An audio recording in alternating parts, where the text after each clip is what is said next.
Silks శ్రీరస్తు శుభమస్తు sale ప్రతి 25,000 రూపాయల కొనుగోలుపై ఒక గోల్డ్ కాయిన్ ఉచితం. రావుపూడి ఒక కాంబినేషన్ నేను గమనించా సార్. లాస్ట్ టైం వచ్చిన సంక్రాంతికి వస్తున్నాంలో అక్కడ సేమ్ మెగా ఫ్యామిలీ నుంచి ఎవరో ఒకరు తన సినిమాలో ఉంటున్నారు. అప్పుడేమో వరుణ్ తేజ్ ఉన్నాడు, ఇప్పుడు మళ్ళీ మెగాస్టార్ చిరంజీవి. సో ఈ ఫార్ములా బాగా కలిసి వచ్చిందని చెప్పుకోవాలి, అంతేగా? అంటే అందరి అభిమానుల్ని సినిమాకి నెగిటివ్ కాకుండా చూసుకుంటున్నాడు. అట్లాంటి జాగ్రత్తలు చాలా తీసుకుంటున్నాడు అనిల్ రావుపూడి. ఇప్పుడు ఓపెన్ గా మాట్లాడుతున్నాడు. అవును, అంటే అతని నుంచి వచ్చిన ప్రతిపాదన రాజాసాబ్ మా సినిమా కంటే ముందు రిలీజ్ అవుతుంది కాబట్టి మేము వెళ్ళి ఆ సినిమా టాక్ ఏంటో చెప్తాం అని చెప్పాడు నన్ను ప్రెస్ మీట్. అవును, కాబట్టి ఆ మేరకు ఒక సుహృద్భావ పూరిత వాతావరణంలో మనం సక్సెస్ కొట్టాలి. అవును, మన సక్సెస్ ఒకప్పుడు ఇబ్బంది అవును సార్, ఒకప్పుడు హీరోల వారు ఉండేది ఇండైరెక్ట్గా. వాళ్ళు ఎవరు దాన్ని మాట్లాడే వాళ్ళు కాదు, ఓపెన్గా స్టేట్మెంట్లు ఇచ్చేవాళ్ళు. ఇప్పుడు ఏంటంటే నిజంగా మొన్న ప్రభాస్ ఇచ్చిన స్టేట్మెంటు, సంక్రాంతికి వస్తున్న సినిమాలన్నీ హిట్ కావాలి, ఏదైనా సీనియర్ల గురించి కూడా చాలా గౌరవంగా మాట్లాడడం జరిగింది. ఇది మంచి ట్రెండ్ తెలుగు సినిమా పరిశ్రమకు కూడా, ఫ్యాన్స్. అవును, మంచి ట్రెండ్. ఓకే, ఇది కొనసాగుతుంది అని అనుకోవాలి, కొనసాగాల్సిన అవసరం ఉంది. అవును, మార్కెట్ రీత్యా కూడా. అవును, నెగిటివ్ చేసుకోవడం వలన ఈ సినిమాకి ఈ అభిమానులు నెగిటివ్ చేస్తే రేపు పొద్దున వాళ్ళ సినిమా రిలీజ్ అయినప్పుడు ఇప్పుడు ఏ సినిమా అయితే బ్యాడ్ అయిందో ఈ హీరో అభిమానులు ఆ సినిమాని టార్గెట్ చేస్తారు. సార్ ఈ సంక్రాంతికి తెలుగులో వస్తున్న ప్రముఖంగా ఇవేనా, ఇంకా ఏమన్నా కూడా ఉన్నాయి రేస్లో? ఇంకా ఉన్నాయి కదండి, రవితేజ గారి సినిమా ఉంది భర్త మహాశయులకు అని. వస్తుందా? వస్తుంది. ఓకే, కొంచెం అటు ఇటుగా సంక్రాంతిలోనే ఉంది అది కూడా. ఓకే, అలాగే శర్వానంద్ సినిమా ఉంది నారీ నారీ నడుమ మురారి అని. ఆ సినిమా మీద జనాల్లో పెద్దగా అంచనాలు లేవు, కానీ థియేటర్లోకి వచ్చాక మేము కొంత జనాలని డ్రైవ్ చేయగలమని కాన్ఫిడెన్స్తో ఉన్నాడు ఆయన. శర్వానంద్ సినిమాలన్నీ స్లోగా జనాల్లో డ్రైవ్ అయ్యేటివి ఎక్కువ ఉంటాయి, పెద్దగా ముందు అల్లరి సౌండ్ లేకుండా వచ్చి సక్సెస్ పోయే టైపు. అదే జోనర్లో ఉన్నాడు ఆయన, అదే ఆలోచనతో ఉన్నాడు, అదే వ్యూహము. ఓకే, అయితే సంక్రాంతి తనకి కలిసి వచ్చినటువంటి పండగ. అవును, అందుకని సంక్రాంతికి సినిమా ఉండాలి అనే ఉద్దేశంతో ఆ సినిమా రిలీజ్ పెట్టుకున్నాడు ఆయన.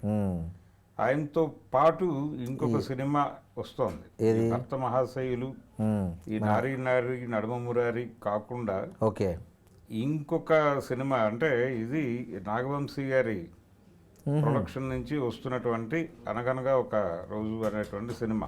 ఓకే, అది నవీన్ పోల్శెట్టి సినిమా. దాని మీద కూడా ఒక బజ్ ఉంది జనాలకి. ఓకే, అంటే అతని సినిమాలు చాలా ఎంటర్టైనింగ్ గా ఉంటాయి, యూత్ఫుల్ ఎంటర్టైనర్ గా. జాతిరత్నాల తర్వాత ఆయనకు బాగా ఇమేజ్ వచ్చింది. అవును, ఆ ఇమేజ్ వచ్చింది.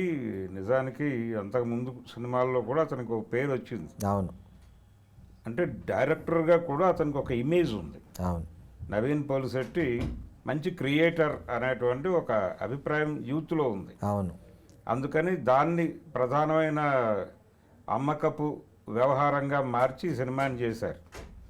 సో ఈ సినిమా మీద కాన్ఫిడెన్స్ ఉంది, పైగా త్రివిక్రమ్ గారి గైడెన్స్ ఉంది. అవును, ఈ ప్రాజెక్ట్కి. అందుకని ఇవన్నీ కలిసి ఈ సినిమాని కొంచెం క్యూరియస్గా మార్చాయి.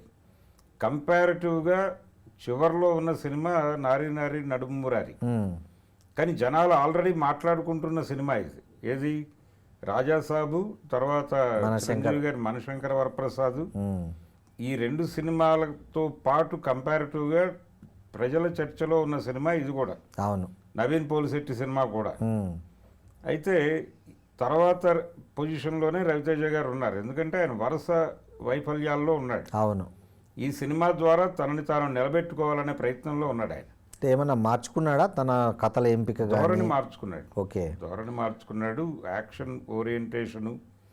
అలాగే ఆయన టైగర్ నాగేశ్వరరావు చరిత్ర, అది డిఫరెంట్ సినిమా అనుకున్నాడు, కానీ అది తెర మీద ఆవిష్కరించిన తీరు బాగాలేకపోవడంతో అది ఆశించిన ఫలితాన్ని ఇవ్వలేదు. తను కూడా చాలా డిసప్పాయింట్ అయ్యాడు.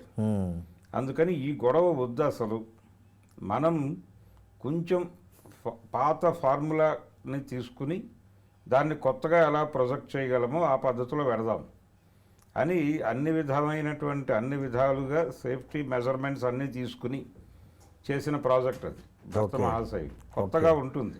సో అయితే ఈ సంక్రాంతికి వెంకటేష్, చిరంజీవి, రవితేజ, శర్వానంద్, నవీన్ పోల్శెట్టి వీళ్ళు ప్రముఖంగా ఉన్నారు, బరిలో ఉన్నారు. సో ఈ వీళ్ళు వీటితో పాటు విజయ్ చివరి సినిమా అని చెప్తున్నటువంటి సినిమా కూడా ఉండబోతుంది. అవును విజయ్, తమిళనాడు విజయ్ సేతుపతి సినిమాతో ఇది చివరి సినిమా అని చెప్తున్నాడు. అవును. చెప్పాడు ఆల్రెడీ, చెప్పాడు, అనౌన్స్ చేశాడు, పబ్లిక్గా అనౌన్స్ చేశాడు ఇకపై సినిమాలు చేయను అని. అన్నాడు. కానీ ఇది నమ్మచ్చా సార్? అంటే ఎందుకంటే చిరంజీవి గారు కూడా ఒకప్పుడు ఇక సినిమాలు చేయను అని అన్నారు, కానీ తర్వాత ఆయన పార్టీని విలీనం చేసి వచ్చేసిన తర్వాత మళ్ళీ సినిమాలు చేస్తున్నారు. అంటే ఆ ఏరియా వదిలిపెట్టాక సినిమాలు చేస్తున్నారు. అవును, ఆ ఏరియాలో ఉంటూ చేయరు అనేది క్లారిటీ. అలా అని ఏం లేదండి. అంటే రాజకీయాల్లోకి వెళ్ళిన తర్వాత సినిమాలు చేయకూడదని ఏం సినిమాలు చేయకూడదు అని ఏం లేదు. మన శుభ్రంగా పవన్ కళ్యాణ్ గారు చేస్తున్నారు కదా, డిప్యూటీ సీఎంగా ఉండి. ఒక్క ఎంజి రామచంద్రన్ ఒక్కడే చేయలేదు. తను సీరియస్గా రాజకీయాల్లోకి వెళ్ళిపోయిన తర్వాత, అంటే పొలిటికల్ పార్టీ తాను పెట్టిన తర్వాత, డిఎంకేలో ఉండగా చేసేవాడు. అవును, ఏడీఎంకే పెట్టిన తర్వాత ఆయన సినిమాలు మానేశాడు. అవును, రిక్షాకారన్ సినిమాతో ముగింపు పలికాడు దాన్ని. ఓకే. కానీ రామారావు గారు అలా చేయలే. అవును, ఆయన రాజకీయాలు సినిమాలు రెండు ప్యారలల్గా నడిపాడు. అవును, దాన్ని పవన్ కళ్యాణ్ కొనసాగిస్తున్నాడు. అవును, ఒక రకంగా బాలకృష్ణ గారు ఆయన రాజకీయాల్లోనూ సినిమాలోనూ కూడా ఉన్నాడు. అవును, అలా ఎవరి పద్ధతిలో వాళ్ళు వెళ్తున్నారు. రాజకీయాల్లో ఉంటే సినిమాలు వదిలేయాలి అనేది ఏమీ కాదు. అవును. సో అది కొనసాగుతుంది ఆ ట్రెండ్, అది ఇబ్బంది కాదు.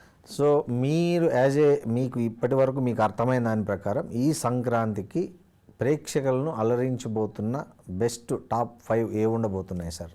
తెలుగు ప్రేక్షకుల్ని నేను అనేది. అంటే వరుస పెట్టాలంటే చివరి నుంచి మొదలు పెడదామండి. ఓకే.